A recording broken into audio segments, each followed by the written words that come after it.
Ao estudarmos a história da vida na Terra, geralmente conhecemos a extinção dos dinossauros, que é muito bem documentada na mídia e nos museus históricos do mundo todo. Mas será que a Terra só passou pela extinção em massa dos dinossauros? A resposta é não. E nesse vídeo vamos falar sobre todas as extinções em massa que ocorreram na Terra. Meu nome é Oteniel Rosa e você está no Hora da Química. Nesse canal falamos sobre fatos e curiosidades científicas. Se gostou, deixe seu like e vamos ao vídeo.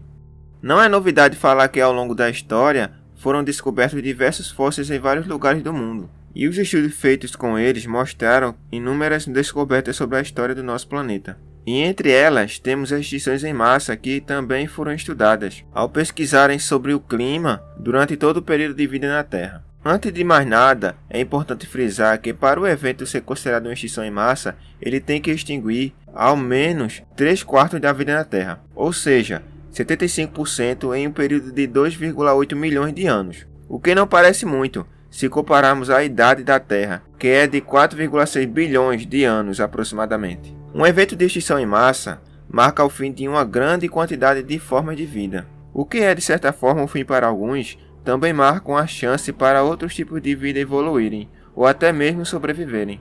Veja o exemplo da natureza hoje em dia.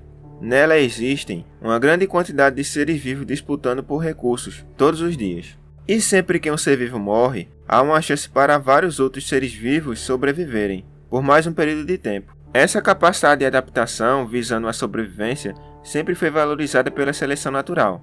E isso foi o que nos fez sobreviver sobre vários eventos catastróficos na Terra. O primeiro evento catastrófico que ocorreu na Terra é conhecido como Ordoviciano Ciruliano, que ocorreu há cerca de 440 milhões de anos. Cerca de 85% das espécies existentes foram dizimadas. A causa dessa extinção foi o aumento das camadas de gelo que acabou diminuindo drasticamente o nível de água dos mares, causando perca de habitat para muitas espécies e destruindo a cadeia alimentar de outras. Algumas teorias alternativas sugerem que algum metal tóxico pode ter se dissolvido nas águas do oceano durante um período de esgotamento do oxigênio, o que acabou exterminando uma parte da vida marinha na época. A segunda ocorreu há 365 milhões de anos e foi responsável pela extinção de 75% das espécies existentes na Terra. Estamos falando da extinção do Devoniano, que marca o surgimento e a morte de vários animais marinhos.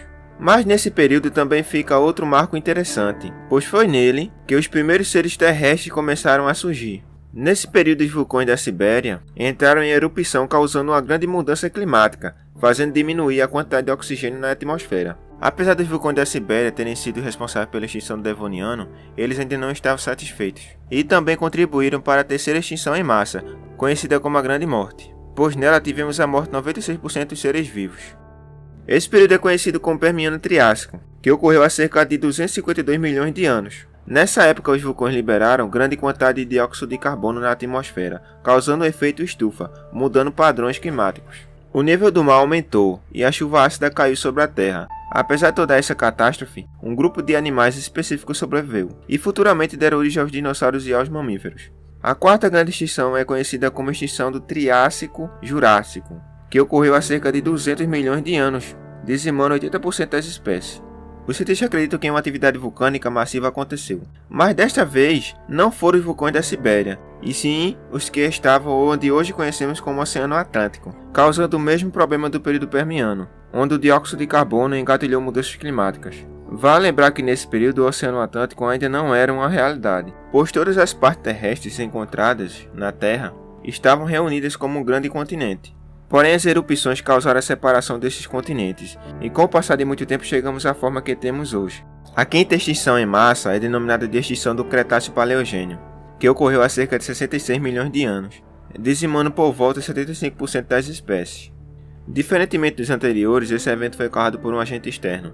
Um asteroide com mais de 13 km de largura colidiu com a Terra a cerca de 72 mil km por hora.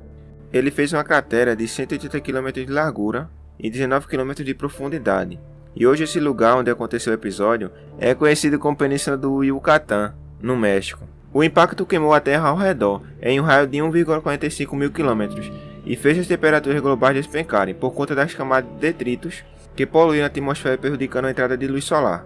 Todos os dinossauros não aviários foram mortos nesse período, e os que restaram dos que tinham asas deram origem a mais de 10 mil espécies encontradas atualmente. Antes de falarmos da extinção que é conhecida como extinção em massa, cujos causadores somos nós humanos, vamos voltar um pouco no tempo. Em 1982, Jack Sepikoski e David Halpe, paleontólogos da Universidade de Chicago, fizeram um balanço das 5 extinções em massa que citamos até agora, e concluíram que ainda houve uma sexta extinção, que ocorreu há 8 milhões de anos antes do período Permiano. Essa extinção é denominada de Guadalupiano, e atualmente alguns cientistas estão argumentando que esse grande extermínio pode ser considerado uma extinção em massa, pois esse período foi marcado por vastos fluxos de lava, que irromperam os oceanos há 260 milhões de anos. O fenômeno lançou nuvens de metano e dióxido de carbono, que provocaram caos climático em todo o planeta. Mas apesar de toda essa destruição acontecer, ela ainda não é considerada uma das grandes extinções em massa, pois ainda há dúvidas com relação à quantidade de seres vivos mortos nesse período. Vale lembrar que para um evento ser considerado uma extinção em massa, ao menos 75% da vida tem que morrer, mas nesse período apenas 60% foram registradas. Porém, alguns cientistas defendem que houve um equívoco nas análises dos dados obtidos, devido à análise da idade dos fósseis do período guadalupiano ser feita de forma precária, pois a quantidade de carbono 14 estava muito baixa. E isso aumentou em 15% a quantidade de seres vivos mortos na extinção permiana. Se essa suposição for comprovada, o período permiano fica com 81% das espécies mortas, tornando o guadalupiano uma das grandes extinções em massa, com 75% dos seres vivos mortos. Bom, por enquanto só resta torcer para que as pesquisas tirem essa dúvida.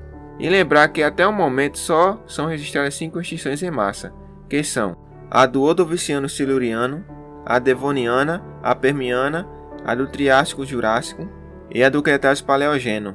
E agora finalmente podemos falar dessa extinção em massa, que pode virar a 7ª extinção, caso a teoria do período guadalupiano for comprovada. Segundo as pesquisas feitas por todo o globo terrestre, a sexta extinção em massa vai ser um evento futuro ocasionado por nós humanos, pois as ações de uma espécie nunca interferiram tanto na mudança climática do nosso planeta. Todos os dias temos várias toneladas de gás carbônico sendo jogadas no ar, extração de recursos naturais, poluição das águas, mortes de plantas e animais e várias outras atividades. Cada dia que passa aumentamos o aquecimento global, que dentre muitos problemas causados por isso, o derretimento das geleiras e consequentemente aumento do nível do mar, causariam várias outras catástrofes no nosso planeta.